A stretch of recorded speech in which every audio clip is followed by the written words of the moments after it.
There are 3 deeds that will weigh heavily on the scale on the Day of Judgment. 1. Good manners. The Prophet ﷺ said, the heaviest thing that will be placed in a person's balance on the Day of Resurrection is good manners. 2. Glorifying Allah.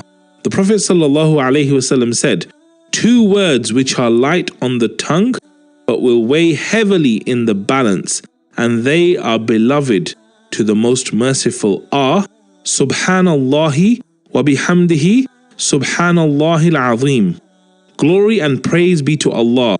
Glory be to Allah the Almighty. And 3. Dhikr. The Prophet ﷺ said, purity is half of faith, and saying Alhumdulillah, praise be to Allah, fills the scale, and saying Subhanallah walhamdulillah, glory be to Allah and praise be to Allah, fills what is between heaven and earth.